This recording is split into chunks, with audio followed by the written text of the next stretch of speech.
I want people to come to where I grew up and experience the glory of the Lebanese father.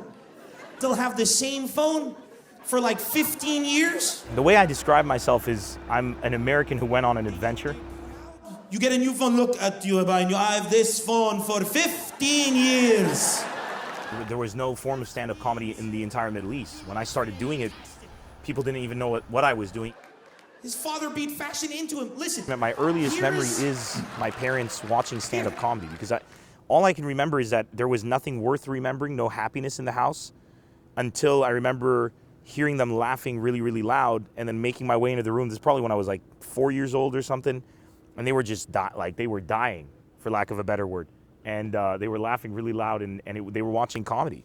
And my dad had never seen stand-up before. And I used to tell everyone ever since I was a kid, when I grow up, I'm going to be a stand-up comedian or a Ninja Turtle.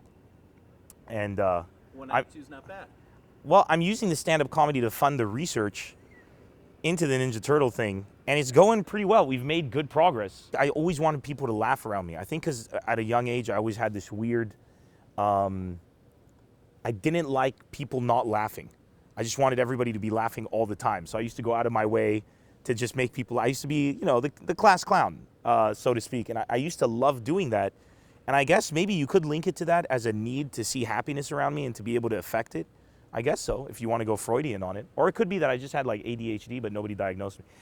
Some of my favorite memories as a human being are here. So every time I come here, I actually feel really, really good. Like, I want to come back here.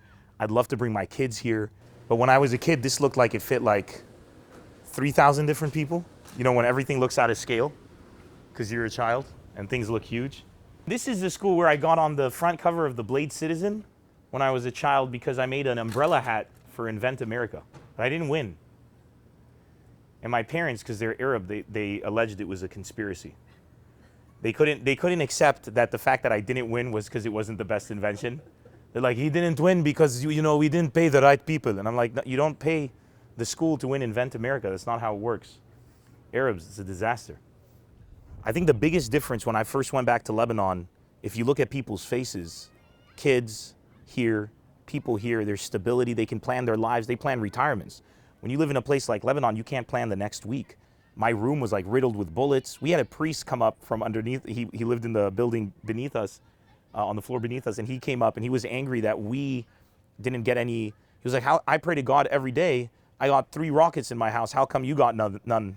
And we were all laughing. It's funny because they have this carefree attitude because they get complacent with things. And for me, coming from the US where there's all this like peace in the air, and then you go there isn't electricity, the water wasn't on all the time. It was weird. It was culture shock is an understatement. What about Michael Jackson? Lost it. I was like, we need to do something to bring people together. So when I started doing stand-up comedy, that's why I did No Politics, No Religion, One Love. I wanted people to come together. It was a very lonely endeavor. Like, you felt like you were this lone kind of warrior, kind of just on this mission, and nobody saw what you saw. Nobody understood what you were doing. But a lot of people were like, I like where he's going. I have no idea what he's doing, but I like this energy about him. And they started to support me. There's comedians all over the Middle East, because years ago I decided that I was going to do it professional. That kind of conditioning of the spirit and the definition of what it means to be human at that time spread all over the Middle East like wildfire, because people were tired of conflict. They were tired, but they never had somebody they could unite with, a place they could be safe just to watch a show even. As an Arab, if you call a loved one and they don't answer, they're dead. This is what it means. It's not our fault, it's our moms. They overreact. People who would never sit next to each other in one room and they both laugh at the same joke, they can look at each other and realize they just have a lot more in common than they've been led to believe.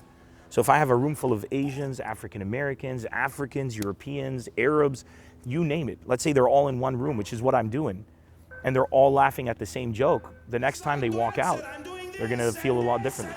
Stand-up comedy was able to do that. Humor is much more powerful than any weapon could ever be. Lost it.